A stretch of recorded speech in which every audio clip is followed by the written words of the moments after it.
होली के रंग के साथ ही देश के विभिन्न राज्यों में होने वाले विधानसभा चुनाव का रंग भी अब गाढ़ा होने जा रहा है। इस बार सभी देशवासियों की नजर ममता दीदी के गढ़ पश्चिम बंगाल पर टिकी है, क्योंकि भारतीय जनता पार्टी ने इस चुनावी रण को फतेह करने के लिए पूरी कोशिश लगाती है और वहां बाजी नहीं हारना चाहती है। आपको बता दें कि कल पश्चिम बंगाल के अलावा अन्य राज्यों में भी पहले चरण का मतदान है। चुनाव आयोग की तैयारियों की बात करें हम तो चुनाव आयोग पूरी तरीके से चुनाव के लिए तैयार है। आपको बता दें कि केंद्रीय रिजर्व पुलिस बल के साथ ही सुरक्षा के पुख्ता इंतजाम भी पश्चिम बंगाल सहित अन्य राज्यों में किए गए हैं।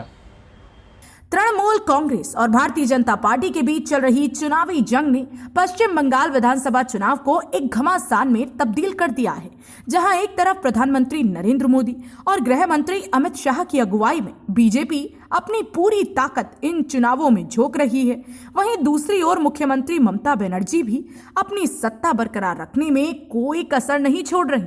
आपको बता दें कि 294 सीट वाली पश्चिम बंगाल विधानसभा में इस समय तृणमूल कांग्रेस के 211 विधायक हैं, जबकि भारतीय जनता पार्टी के मात्र 3 विधायक हैं। लेकिन वहीं अगर हम बात करें 2019 में हुए लोकसभा चुनाव की, तो वहाँ भारतीय जनता पार्टी ने एक बड़ा उलटफेर किया था और तभी से भारतीय जनता पार्टी विधानसभा चुनाव की तैयारियों में जुट गई थी। और वर्तमान का जो चुनाव है पश्चिम बंगाल का, भारतीय जनता पार्टी पूरे दमखम के साथ इस मैदान में उतरी हुई है। तृणमूल कांग्रेस और भारतीय जनता पार्टी के बीच चल रही चुनावी जंग ने पश्चिम बंगाल विधानसभा चुनाव को एक घमासान में तब्दील कर दिया है, जहां एक तरफ प्रधानमंत्री नरेंद्र मोदी और गृह मंत्री अमित शाह की अगुवाई में बीजेपी अपनी पूरी ताकत इन चुनावों में झोंक रही है, वहीं दूसरी ओर मुख्यमंत्री ममता बनर्जी भी अपनी सत्ता बरकरार रखने में कोई कसर नहीं छोड़ रही। बीजेपी में शामिल होना भी बीजेपी के लिए फायदेमंद साबित हो सकता है। का होगा बंगाल, ये तो आने वाले 2 मई को ही पता लगेगा। लेकिन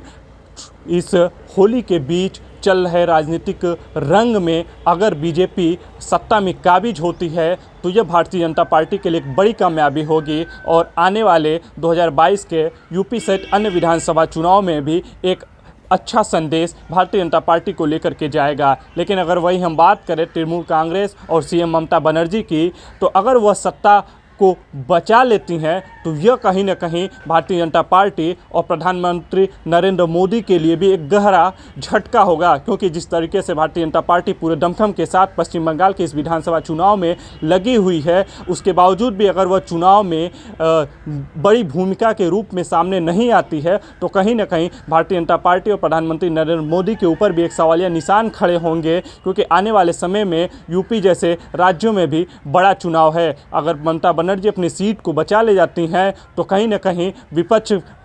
की अगर हम बात करें तो ममता बनर्जी फ्रंट फुट पे भी आने वाले समय में खेलती हुई नजर आएंगी। आप देख रहे हैं सक्षम न्यूज इंडिया, सबसे पहले सबसे तेज।